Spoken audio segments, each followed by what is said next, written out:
cuarto episodio de El Parlamento tenemos una nueva invitada para hablar de otras cositas. Ya hemos hablado de aspectos personales de lo que significa migrar, con experiencias de varias personas. Hemos hablado de el artista Fernando Botero, que en paz descanse. Hemos hablado de preguntas varias que nos resulta en medio de cualquier conversación entre amigos. Y pues ahorita vamos a tener una conversación que se va a desarrollar más como en el plano de la ficción. Entonces, la invitada se puede presentar. Adelante. Bueno, hola, mi nombre es Carolina. ¿Cómo me puedo presentar? Como lectora, escritora experimental puede ser, aunque lo de escritora todavía me queda grande, pero sí, un gusto estar acá. Caro, ¿vos le querés compartir a la gente cómo nos conocimos? Ja. Eh, Nos conocimos en historia, estudiábamos historia en la Nacho y de hecho nos conocimos por amigos en común, porque éramos de semestres distintos. Entonces parchábamos como los dos grupos del semestre tuyo y del mío, pero pues no éramos realmente como parceras. Nos Sí, es fuimos cierto. haciendo, nos fuimos haciendo parceras por los grupos en común. Pero yo siento que te conozco desde chiquita, pues, de que crecí con vos, Es como si hubiéramos, estos años que hemos pasado juntos, es como si hubiéramos crecido toda la vida prácticamente.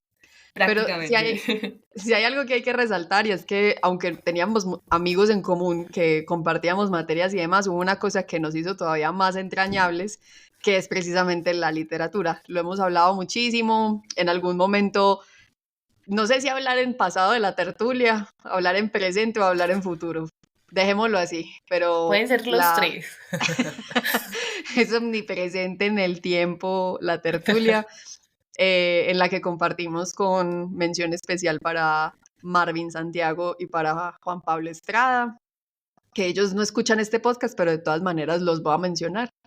Y a partir de ahí fue que nos empezamos a dar cuenta que teníamos unas afinidades interesantes con lo que leíamos, o más bien no con lo que leíamos, sino con lo que nos gustaba compartir sobre lo que leemos. Entonces, la descripción de lectoras que de pronto sirve más que la historiadoras en este punto de la vida.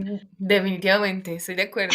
Y lo de eso, ¿sabes? Es que sí siento como que pensando en cómo pasó, nos fuimos primero con tertulias que amigas. No, Sí, y es cierto. después yo creo que la literatura nos hizo entrañables, supongo. Ay, para que vean lo lindo que es el arte, lo lindo que es la creación y lo lindo que son las curiosidades de cositas varias, lo que hace una tertulia.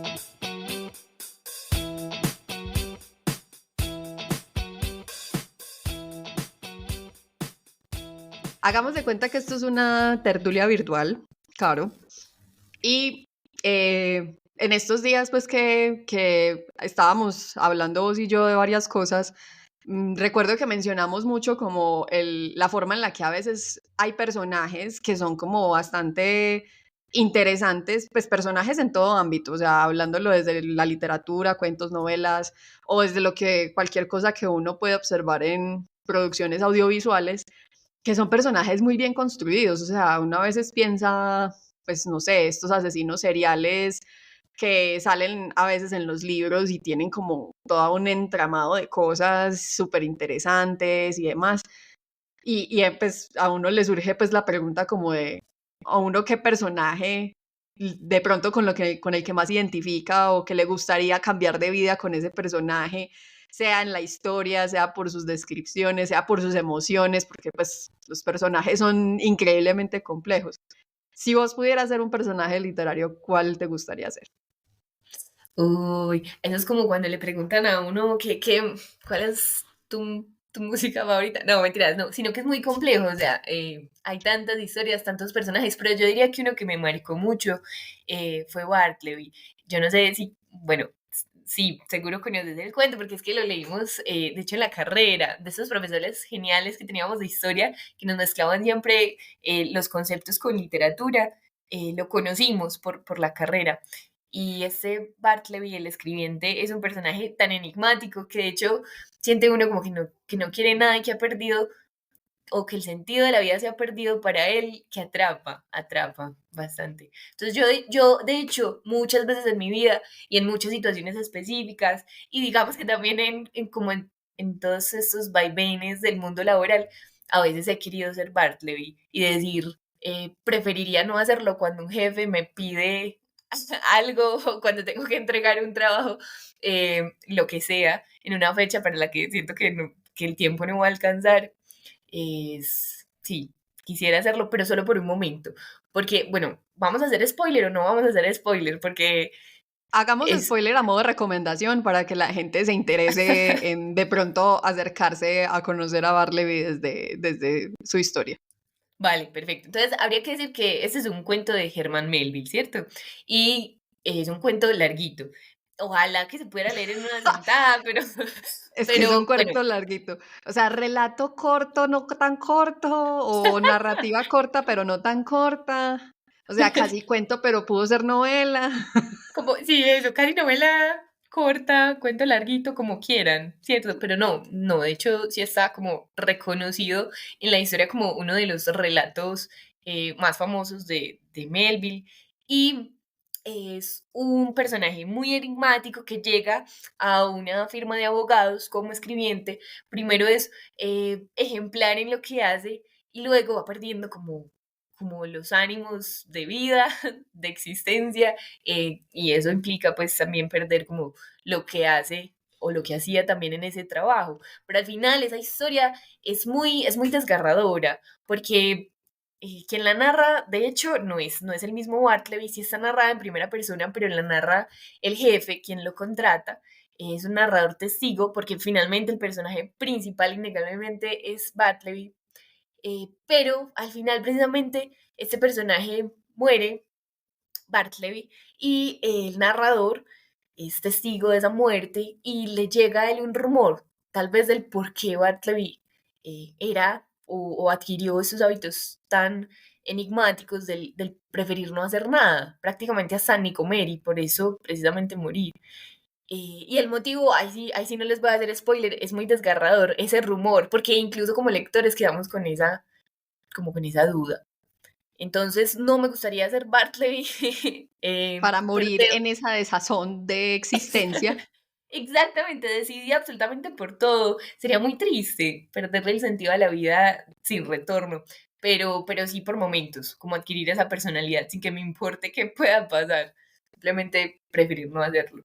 Especialmente cuando uno habla pues como del ámbito laboral en la que pues muchas veces uno está un día cualquiera y dice ojalá, ojalá no estar, ojalá no tenerme que levantar, ojalá no tener que madrugar, pues porque por mucho que a uno le guste su trabajo o no, pues habrán días que son más pesados que otros y yo creo que en eso me identifico más como con la metamorfosis de Kafka, o sea, que uno sí amanece siendo un desagradable insecto queriendo no ir a trabajar. O sea, si eso es excusa para no ir a trabajar, ojalá amanecer siendo un insecto, pues, Y porque, grande, sí, así de grande que nadie te y pueda así, y estripar, así parce. grande, patapeludas y tal cual, y uno llamar a la empresa y decir, ay, vea, qué pena, es que no va a poder ir a trabajar porque es que amanecí siendo un insecto.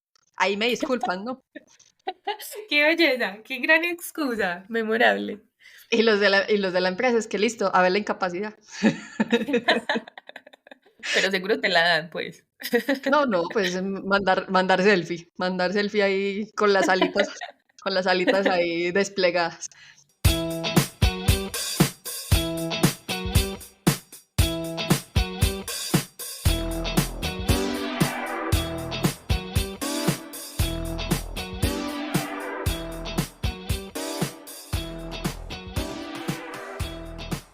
Pero sí es muy interesante la forma en la que la literatura muchas veces genera ese tipo de conexión o ese tipo de identidad con la realidad humana. Pues porque finalmente, aunque puede que hayan personajes muy enigmáticos o que tengan pues como muchas características que uno diría, ojalá yo ser así, pero pues como en el buen sentido, como de admiración o de, no sé, de ser un personaje canchero, que todo le sale bien o no sé qué, pues también están como simplemente la forma en la que uno se identifica desde la emoción. A mí me pasó mucho leyendo las memorias del joven Werther, porque pues, o sea, aunque no se llama así, ¿cómo es que se me olvidó cómo Ah, se llama ¿no? el libro? Es No, no las es. memorias del joven verde. ¿Cómo es que? El joven verde. Las desdichas, las tristezas. Bueno, Bueno, es que sí, tiene muchas traducciones distintas, creo, al español, pero vale. el verde de Goethe, ese verde. Eso. Para que vean que esto sí es 100% espontáneo en el podcast. La cosa es que ya me acordaré Las cómo se llama. penas del joven Werther, la escuché acá, la encontré acá, puede ser. Listo. Pero, Si ve, desventuras, tristezas, incertidumbres, póngale el adjetivo que quiera, el parcerito sufrió lo que no está escrito. Pero me parece muy bella la forma en la que él como que se intenta sobrellevar alrededor de esas penas, pues porque pues en su mayoría son penas amorosas, pero es como cargar con esa pena de amor y tener que seguir siendo un ser humano consciente, pensante y de tomar decisiones. Entonces todo se le vuelve súper pesado y para mí es como ese momento de tusa en el que uno termina una relación y uno dice, me tengo que bañar, tengo que comer, tengo que salir, tengo que trabajar. O sea, como el tener que cargar con la pena, no solo del desamor, sino también la pena de la vida. O sea, por favor, que alguien me incapacite esta tusa porque, o sea, no da para tomar decisiones y por eso uno entra como en ese estado de abandono del ser. sí, sí, ¿sabes? Y yo creo que esos personajes que logran eso en uno son, a mí me parecen maravillosos, me parecen obras maestras, porque, bueno, no sé si precisamente cuando uno esté pasando por la tusa, ponele, quiera uno leer esas obras, probablemente no, porque eso lo va a hundir más a uno, pero claro, uno las puede leer en cualquier momento de la vida y sentirse identificado al recordar que uno también ha pasado por eso, y creo que eso es lo importante de los personajes, no, pues no precisamente que sean reales, pero que sí sean muy humanos, que tengan muchas emociones, de hecho que tengan muchas contradicciones, porque eso es lo humano, y precisamente es ahí donde se logra esa identificación en el lector. Eso para mí es ganador, súper importante en una obra, en una historia, en cualquiera. Pero entonces aquí es donde pues yo te tengo una pregunta, Caro, pues ella no quiso hablar al respecto, pero yo sí, porque yo presumo los diplomas de mis amigas. Caro es magíster no, ¿qué? Ella es historiadora con No, uy, magíster en que me escritura protejan creativa. de eso. Que me protejan de un máster en historia, por favor. Preferiría no hacerlo, de verdad. Ay, no. Ella es máster en escritura creativa, la hizo en España, allá en la cuna de nuestra lengua madre, el castellano, y Caro pues tiene como más fresquitos de este tipo de cosas, o sea, uno de pronto identifica estructuras dentro de la narrativa, pero porque uno lee, no porque uno lo estudia, y por eso pues era que tenemos y tendremos la tertulia, pues porque nos gusta pues como hacer esos rastreos a partir de lo que leemos. Pero claro, ¿qué, qué es lo que necesita uno? Digamos que me voy a sentar a escribir y voy a escribir, a hacer un personaje, o sea, todo va a desarrollarse alrededor de un personaje. ¿Qué es lo que se necesita para construir un personaje en una narrativa? Uy, esa pregunta está muy seria, bueno. No mentiras, Vamos a pero ponernos serios, es que vamos a aquí no todo es ponernos toca. risas. A veces toca. Pero no estaba preparada, no mentiras. Yo creo que no hay una fórmula, ¿cierto? Entonces que yo venga a decir qué es lo que se necesita es esto y así se hace la sopa de espinacas. No, pues no.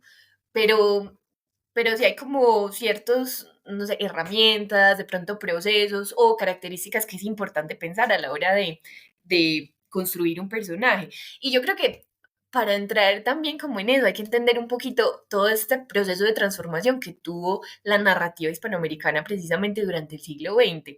Y es que tuvo un proceso de renovación precisamente también por todo lo que pasó históricamente hablando en el siglo XX.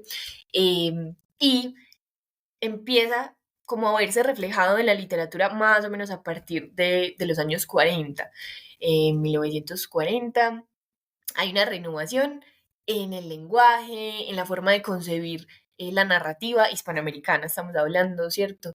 En el 60 está ya también el boom y con este boom la renovación ya es mucho más inminente, se nota con todos los productos artísticos de los escritores y las escritoras pues de la época y es sobre todo en la forma, es decir, aquí la novela va a ser la base de esa transformación, va a intentar combinarse con otros géneros, entonces va a intentar meterse la poesía, meterse también el teatro y además con otras artes, entonces también va a estar la música ahí metida. Y todo eso va a cambiar la forma de lo que es la novela, de concebirse. Y de hecho, empiezan a haber unas novelas, unas propuestas como muy disruptivas, pues empezando nada más que por mencionar una, Rayuela, ¿cierto? Que es muy conocida, y eso de que, o sea, la puedes leer en cualquier orden, vos puedes elegir en qué orden leer los capítulos. De hecho, hay capítulos en donde no solo la forma, sino que también se muestra esa renovación en el lenguaje dentro de la novela. Y hay un capítulo donde, esto es muy conocido, es un lenguaje que se inventa Cortázar, que es el clíglico, y pues es toda la narración de una escena muy erótica, muy bonita, de una pareja, pues de los protagonistas de la historia, y precisamente uno no entiende qué es lo que está viviendo porque no conoce las palabras, entonces no las entiendes literalmente, pero entiendes la escena, es decir, vas entendiendo qué es lo que está sucediendo, y creo que también lo decía uno de los profes que tuve en el máster, no es gratis, todo eso era muy pensado, porque no es gratis que ese capítulo sea, por ejemplo, el 68. Es una previa, y es una previa muy erótica y muy bonita. Entonces todo eso va a ser parte de esa renovación, y claro, no solo eso, sino que además entra la novela histórica, la nueva novela histórica, y entra también el psicoanálisis dentro de la creación de personajes. Entonces van a ser mucho más complejos estos personajes, ya hay mucho más conocimiento del inconsciente, del subconsciente, y todo esto va a servir para crear tramas más complejas y personajes también más complejos y por ende más humanos, siento yo. Entonces es importante sobre todo tener esto en cuenta. No tienen que ser necesariamente reales los personajes, pueden partir de una base real, sí. O sea, si yo tengo un vecino que me parece súper particular y quisiera tomarlo como base real, sí, pero tiene siempre, si hay una base real, tiene siempre que dar cabida como a la invención, porque es muy duro como autor, autora, que vos estés todo el tiempo observando, acosando al vecino para ver qué haría el vecino, no sé, si hay un apagón o lo que sea. Ya, coges las bases de lo que sabes que es esa persona, y te pones a inventar. Y eso le va a dar también pues como mucha verosimilitud al personaje que creas. También es importante, dicen pues muchos autores, que tenga una motivación ese personaje, que haya algo que lo haga moverse, algo por lo que él esté ahí siendo un protagonista de una historia, algo que quiera conseguir. Y esto, pues, por ejemplo, si vamos al caso de Bartleby, no es Bartleby precisamente el que tiene ese deseo. Precisamente él tiene una falta de deseo absoluta por todo. Y quien tiene ese deseo es el narrador, quien está intrigado con ese personaje que no entiende, y ese anhelo, y por lo que se desenvuelve toda esa historia, es el anhelo por entender qué pasa con Bartleby, ¿cierto? Y todo eso nos va llevando y nos va enganchando como lectores. También, sobre todo, lo que recomiendan muchos autores es conocer mucho ese personaje. De hecho, hay autores que hasta le hacen la carta astral al personaje y se hacen preguntas muy complejas para intentar responderlas siendo el personaje, personificándolo. Es como, bueno, en este momento pueden ser preguntas simples y tan simples como de que se refieran a rasgos físicos, como el color de sus ojos, la altura, ¿cierto? El cabello, pero también pueden ser preguntas, no solo de personalidad, sino como más complejas. Por ejemplo, ¿qué hay en este momento en la nevera del personaje? ¿Cierto? Cosas así. Y de hecho, toda esa información no la vas a usar a la hora de narrar, pero eso te va a ayudar a saber cómo se desenvolvería de una manera muy verosímil y coherente el personaje. Y me Como acuerdo de qué mucho manera también, toma decisiones, de qué manera claro, reaccionaría, qué le enoja, qué le emociona o cosas así. exactamente, sí, o sea, tener eso muy claro, como si fuese un amigo, como si yo te estuviera narrando a vos, Manuel, una historia, y yo supiera cómo vas a reaccionar si se va al agua y tenés que ir a trabajar, por ejemplo, porque te conozco, pues digamos que de hecho debería conocer mucho mejor a mis personajes que a mis amigos, porque tiene que haber una intimidad tal que de verdad parezca que puedas personificarlo y resolver la situación como lo haría el personaje. Pero también esto implica una complejidad inmensa, y es donde tenemos que recordar siempre que entró desde mediados del siglo XX la psicología y el psicoanálisis a la construcción de la narrativa. Porque es que, claro, listo, eh, yo sé que estoy hablando, digamos, de una abuelita y las abuelitas son amables, o bueno, esa abuelita va a ser amable, pero entonces si quiero que sea amable, no puedo caer simplemente en esa simplicidad, que sea una abuelita amable, porque son personajes, son como arquetipos, son cosas ya muy sabidas y muy construidas. Tiene que estar esa complejidad, porque por más que una abuelita sea amable, una abuelita tiene sus características que la hacen complejas como ser humano. Y Entonces va a sus ser también, resabios. claro, totalmente, su resabio. Entonces va a ser amable, pero va a ser también muy rabiosa si le tocan las especias de la cocina, por ejemplo. O sea, tiene que haber ese tipo de contradicciones, pero que al final empiezan a ser coherentes dentro de la narración.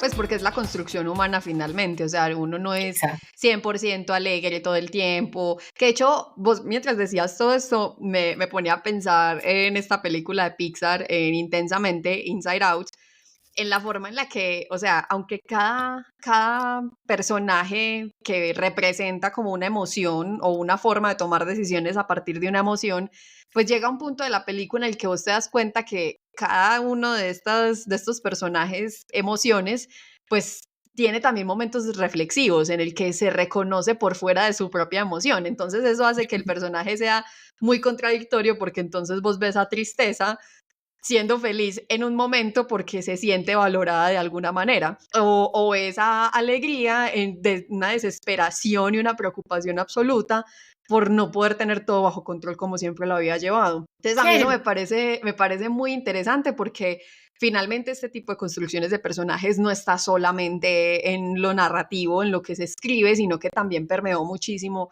en la forma en la que se construyen otras narrativas como pues los productos audiovisuales. Sí, totalmente. Es que, sobre todo, esa esencia contradictoria del humano, creo que la tienen que tener en cuenta todas las artes, incluso no sé, las artes plásticas, todo eso tiene que estar reflejado ahí, tiene que inspirarlo también, precisamente para lograr la conexión con el espectador, con el lector, con quien sea que esté disfrutando esa obra. Eso es súper importante. Y también como esa capacidad de cambio, sobre todo en la narrativa, pues que hay una historia que eh, recuerdo haber leído algo, por ejemplo, con Lolita, y es que decía Humbert, el protagonista, junto con Lolita de esa historia, es consciente de su atracción por las ninfulas, como, pues, cierto, como las llama. Y es consciente, y al ser consciente, él sabe que no debería hacerlo. Y de hecho, al final, él vuelve a ver a Lolita, ya no es una ninfula, pero él sigue enamorado de Lolita. Y eso hace que cambie el personaje de alguna manera, pues porque se sale del patrón, pero además, pues, si se encontrara con otra chica joven, podría volver a sentir la atracción. Es decir, hay un cambio, no hay un cambio total, hay un proceso que lo va construyendo a lo largo de la historia y todo eso también genera como una identificación, porque es muy humano y porque eso hace parte de la contradicción. O sea, yo creo que si no nos contradijéramos, si no tuviésemos como tantas características de la personalidad que pareciera a veces que no encajan, no habría cambios en nosotros. O sea, todo estaría ya tan definido y tan claro que para qué, ¿cierto? Yo ya sé cómo reacciono en una situación específica y no necesito reaccionar distinto. Tampoco siento como que tenga, por ejemplo, que tener más inteligencia emocional para ciertos casos. Entonces creo que todo eso en todas las artes, no solo en la literatura, debería ser siempre como algo fundamental a la hora de crear. Porque también ya que mencionas esto, me hace pensar, especialmente pues con el caso de Lolita, que uno sabe, o sea, la forma de la narrativa de esta historia, pues pone en un asunto muy humano la atracción hacia las niñas jóvenes, pues pero finalmente eran niñas, o sea, era un asunto Sí. como que para una época en específico quizás no era tan terrible, pero a los ojos de hoy, pues es una situación más bien grave y criminal incluso.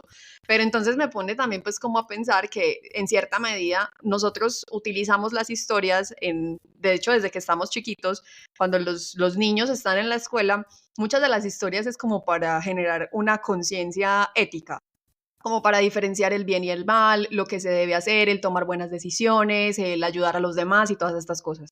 Pero cuando uno crece y ve la historia de estos personajes malvados, pues uno a veces se puede identificar más fácil con el villano que con el héroe.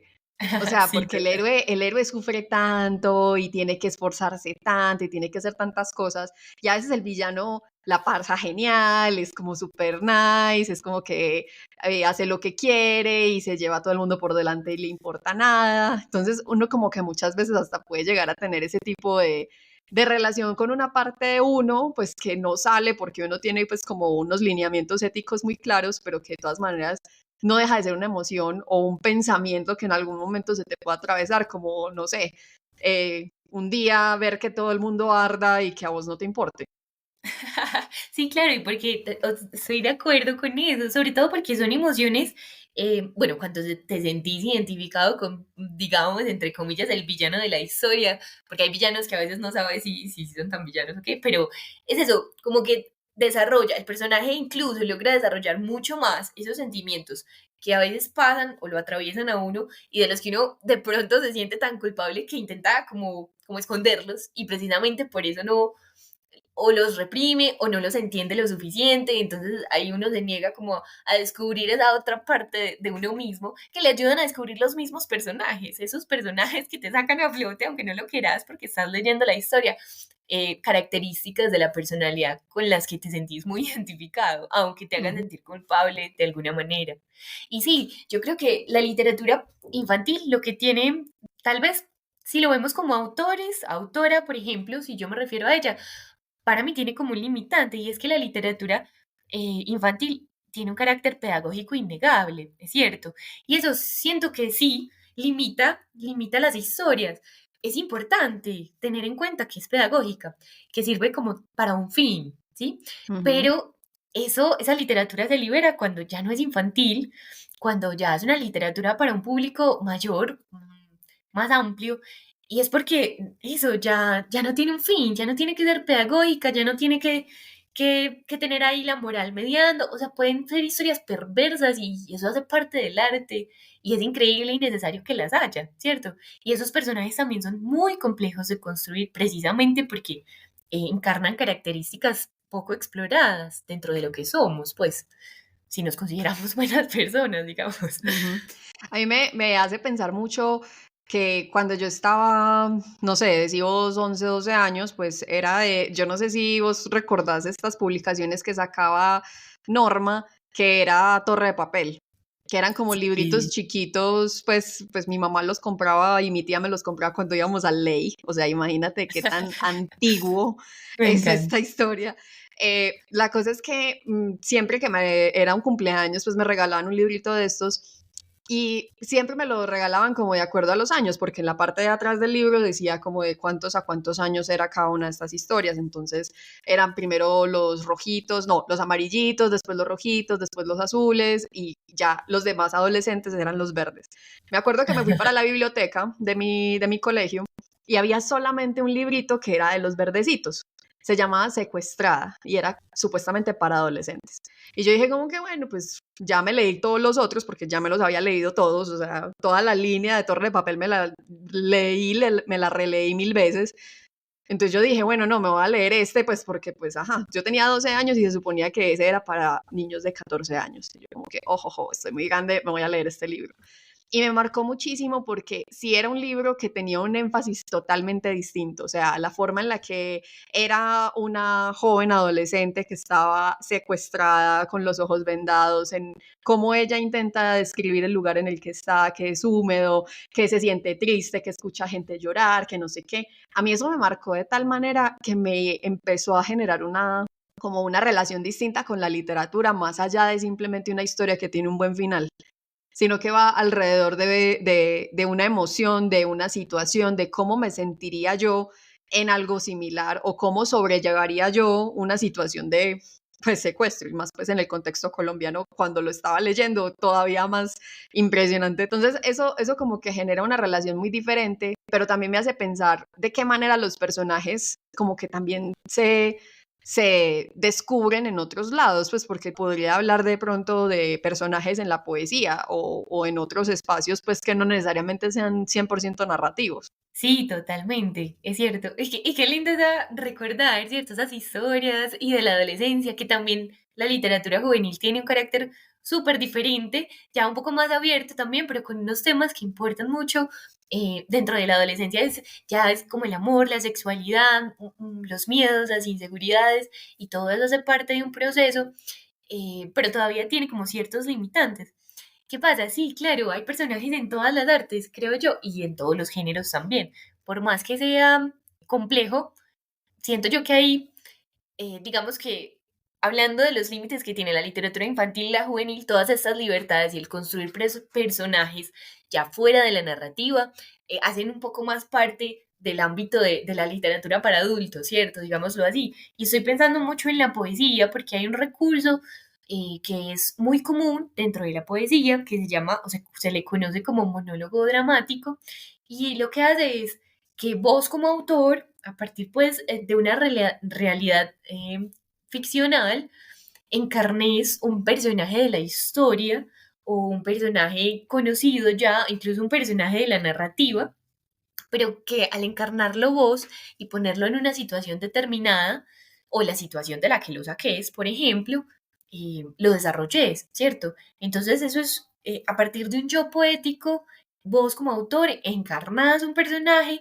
y desarrollás un texto poético de la manera en que salga, o sea, no hay como limitantes al respecto, y yo creo que eso es lo lindo. Debería ser siempre como una premisa que no haya limitantes a la hora de escribir. Lo encarnas y lo desarrollas como poema. Y ya como poema, o sea, ya no es una historia, sos el personaje y sí, le das otros matices al personaje, porque vos sos el que lo está encarnando, pero ya más desde las emociones, más desde el crear imágenes, más desde lo que la poesía encarna, propone, porque ya no es tanto contar una historia, aunque no quiere decir que la poesía no cuenta historia, ¿cierto? También hay poesía narrativa. Pero, por ejemplo, el monólogo dramático lo que intenta es eso, sacar un personaje de su zona, de su historia, de su contexto, trayendo pues todo lo que lo envuelve y lo hace ser ese personaje, pero a lo que propone la poesía, es precisamente más las emociones, eh, más la descripción, la creación de imágenes específicas a partir pues del lenguaje poético.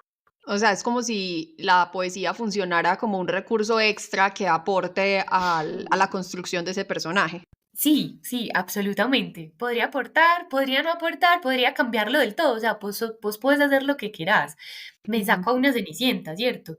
Me saco a una Cenicienta que todos conocemos la historia y la hago rebelde. O sea, la cambio completamente.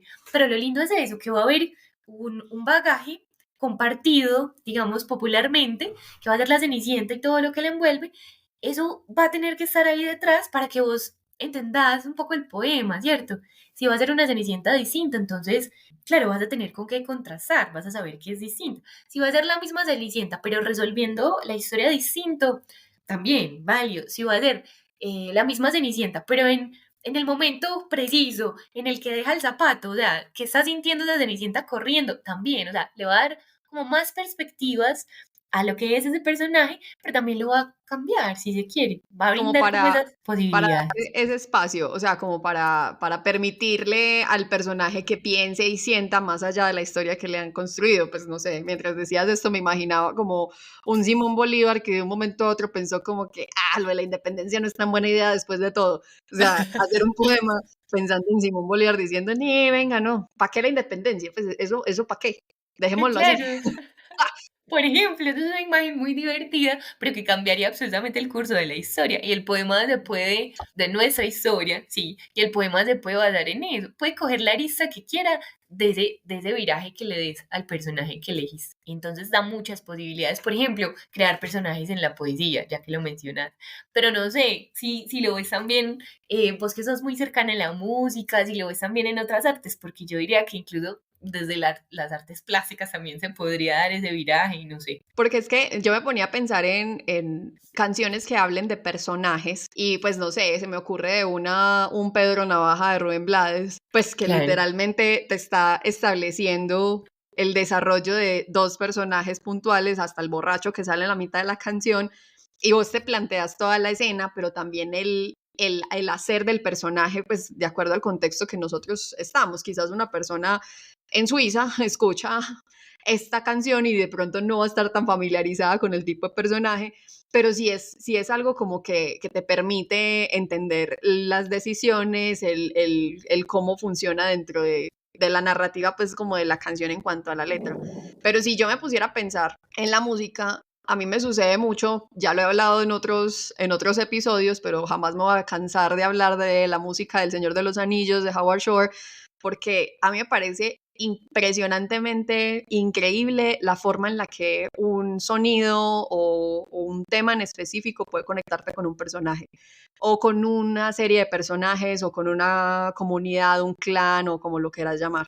Entonces, a mí me sucede mucho en El Señor de los Anillos cada vez que uno escucha cierta parte de la obra, que es cada vez que sale el anillo único.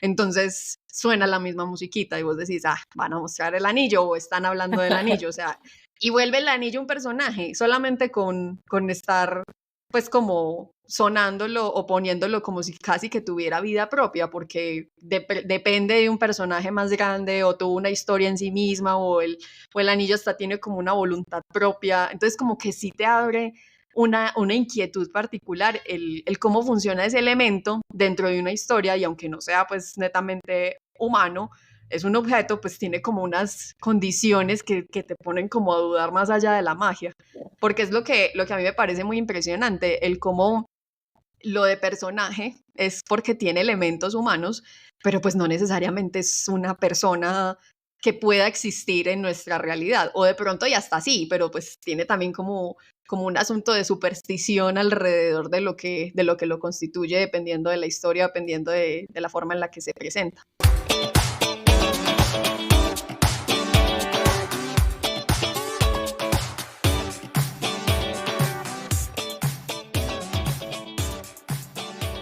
Total, total. Y eso siento yo que tiene mucho la música, y siento yo que también está ligado, pues, el recordar, en este caso, personajes, ¿cierto? Sea de tu propia historia, pues, de que te empolve ahí los recuerdos de tu propia experiencia o de lo que has leído o de los, no sé, las obras de arte que has visto, ¿sí? Está muy conectado con los sentidos. Y claro, la música, bueno, creo que en general el recuerdo está muy conectado con los sentidos, ¿cierto? Y la música, por ejemplo, cuando acompaña un producto audiovisual, como pasa en las películas, tiene eso, refuerza en la memoria o ese personaje o esa escena específica y precisamente ya no solo viendo el personaje vas a recordarlo, sino que escuchando la música o lo que lo acompañó en ese momento vas a recordarlo. Son muchas más posibilidades para tu cerebro de recordar algo, ¿cierto? Entonces eso hace los personajes mucho más memorables y es lo que nos pasa, por ejemplo, con olores. No sé si te ha pasado que vas caminando por ahí, bueno, o te encontrás a alguien y se echó pues una loción que vos ni idea de qué loción es, pero te recuerda a otra persona del pasado, puede ser, no sé, tu abuelo, lo que sea, pero claro, esos sentidos, si hay una conexión entre los sentidos, que creo yo que también debe tener muy en cuenta las artes en general y la escritura también, hay mucha, como un proceso mucho más memorable, tanto en la historia como en los personajes que la conforman. Y eso es lo que hace que todo el tiempo haya como esta delgada línea entre la forma en la que uno se relaciona con las artes y lo que uno vive realmente, pues porque es como ese puente entre lo que quizás sí es o no es o dejó de ser o en algún momento tuve o en algún momento tendré o quiero o anhelo, o sea, como que todo eso que compone la emoción y la forma en la que nos entendemos en la realidad en la que estamos hace que el arte pueda hacer esa distorsión o ese mismo tiempo, o al mismo tiempo, pues como la identificación de lo que podemos o no tener. Entonces eso me parece supremamente bello. Ya para ir cerrando, Caro, yo me acuerdo que lo estábamos hablando, en Colombia, no sé si esto también en el resto de Latinoamérica también lo dicen, pero cuando uno se encuentra con una persona muy particular, que ahorita lo estabas mencionando, nosotros tenemos la expresión de decir que ese man es mero personaje o esa señora es mero personaje. O sea, en esta forma de expresarlo, porque se entiende a alguien que sí conocemos, que sí tiene cosas en la realidad, porque lo quisiéramos entender como un personaje. ¿Vos qué pensás? Sí, sabes, uno muchas veces dice eso. Pues yo lo pensaba como si fuese un personaje tan particular, es decir, una persona, de hecho, tan particular con características que se hacen visibles de manera contradictoria, que de hecho eso es lo humano, pero no es lo usual uno darse cuenta, digamos, del vecino que no lo conoce tanto, pues cómo se contradice con muchas cosas, que eso lo hace como una persona sacada de una ficción, como si fuera una persona sacada de una realidad completamente distinta, que de hecho pues no hace parte de nuestra realidad.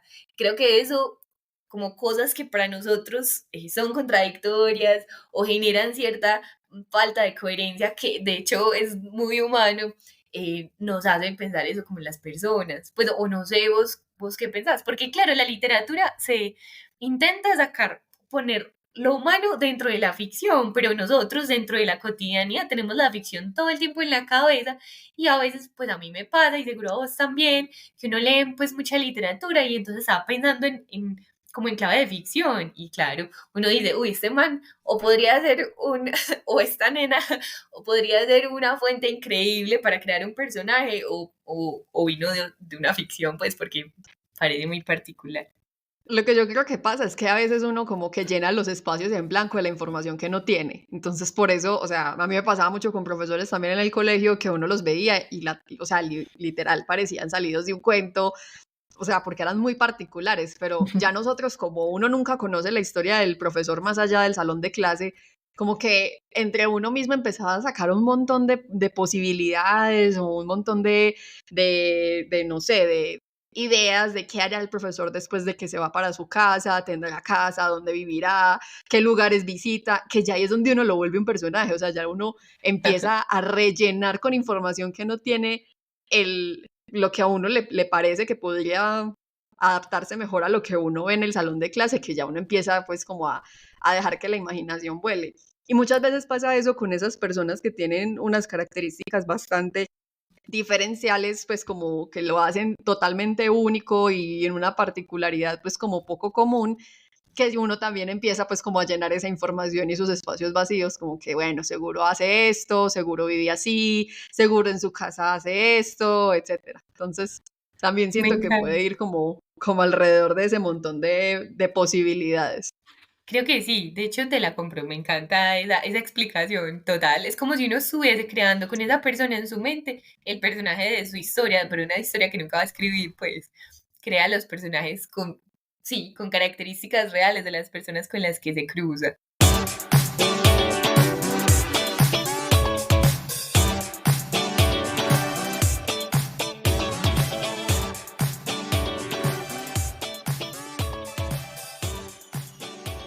Bueno, Caro, yo creo que acá esto deja pues como obviamente el asunto muy abierto para que sigamos explorando nuevos personajes en la literatura o en las películas o en las canciones, en la música, en todo lo que nosotros podamos identificar en las creaciones artísticas.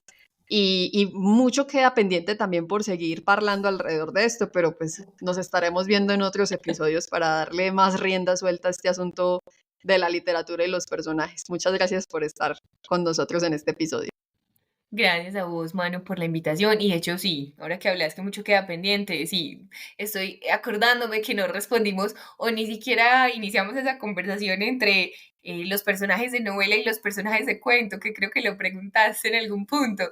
Y bueno, queda mucho pendiente, pero digamos que el cuento, por su brevedad, necesita personajes que no se presenten, sino que actúen. Podemos cerrar con eso si querés, para seguir hablando en otro momento o para que ustedes quienes nos están escuchando, pues no sé si se animan, sigan hablando al respecto o creen sus personajes también. Pues porque crear un personaje ya es toda una empresa totalmente distinta, pero también se podría hacer ese ejercicio en algún momento. Recuerden entonces seguirnos en nuestras redes, en Instagram estamos como @elparla.mento. Ahí vamos a hacer publicaciones los próximos días alrededor de personajes y pequeñas narraciones que Carolina y yo vamos a estar ahí compartiéndoles para que también dejen ahí sus comentarios o qué personajes los han marcado o qué personajes les gustaría hacer, sea de cuentos, de novelas, películas, etcétera. Muchas gracias a todos por acompañarnos y nos vemos en un próximo episodio.